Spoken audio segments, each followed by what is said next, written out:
نبوی میں ایک جگہ ہے جس کو ریاض الجنہ کہا جاتا ہے، اور وہ صحیح حدیث ہے، صحیح بخاری صحیح مسلم کی حدیث ہے۔ اللہ کے رسول صلی اللہ علیہ وسلم نے ارشاد فرمایا، ما بین بیتی و منبری روضۃ من ریاض الجنہ، میرے جو ہے گھر اور میرے منبر کے درمیان جو جگہ ہے وہ روضۃ من ریاض الجنہ، جنت کی کیاریوں میں سے ایک کیاری ہے۔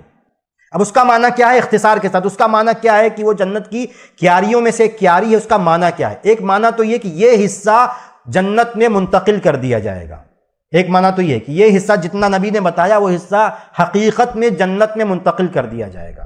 اور دوسرا معنی یہ بتایا ہے کہ یہاں اس جگہ جو عبادت کرے گا ایسے انسان کو جنت ملے گی، یہاں جو عبادت کرے گا ایسے انسان کو، وہاں عبادت کرنے والے انسان کو جنت ملے گی۔ دوسرا معنی یہ بیان کیا گیا۔ تیسرا معنی یہ بیان کیا گیا ہے کہ یہ گویا کہ جنت کی کیاریوں کی طرح ہے، وہاں جو انسان کو سکون ملتا ہے، جو اطمینان ملتا ہے، گویا کہ انسان جنت میں ہے۔ بہرحال اس کی فضیلت ہے، اس لیے اگر موقع ملے انسان کو تو وہاں جا کے روضہ میں، جسے ہم روضہ کہتے ہیں، اصل میں بعض لوگوں نے مشہور کر دیا روضہ کے معنی نبی کی قبر، جبکہ حدیث میں جو لفظ دیکھ رہے ہیں اس جگہ کو جو گھر اور منبر کے درمیان وہ روضہ اصل میں ہے۔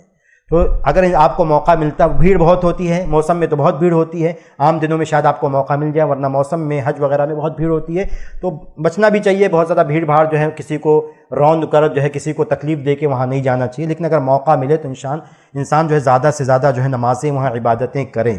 اچھا، اس میں ایک بات اور، آخری بات اس مسجد نبوی کے تعلق سے، آخری بات یہ ہے، لوگوں نے یہ کہا کہ روضہ میں نماز پڑھنا افضل ہے اور روضہ سے کے آگے 2 صفحے اور ہیں۔ اگر آپ کبھی گئے ہوں گے تو ذہن میں ہوگی بات کہ روضہ جو ہے، روضہ کے آگے 2 صفحے ہیں، جو اگلی 2 صفحے ہیں، تو افضل کیا ہے؟ روضہ میں نماز پڑھنا بہتر ہے یا جو ہے اگلی 2 صفوں میں نماز پڑھنا بہتر؟ علماء کرام نے کہا کہ اگلی 2 صفوں میں نماز پڑھنا وہ روضہ میں نماز پڑھنے سے بہتر ہے۔ فرض نمازیں، نفل تو آدمی کہیں بھی پڑھے گا، نفل جو ہے نماز اس کی یا سنت نماز روضہ میں بہتر ہوگی، لیکن جو فرض نمازیں ہیں جو امام کے ساتھ پڑھنا ہے، جو جماعت کے ساتھ پڑھنا ہے، چونکہ اگلی صفوں کی اپنی اہمیت ہے، اس کے بارے میں الگ سے حدیثیں ہیں، اور وہ حدیثیں بھی نبی کے زمانے کی ہیں، اس لحاظ سے جو ہے وہ اگلی صفوں کی اہمیت، اس کی فضیلت زیادہ ہے۔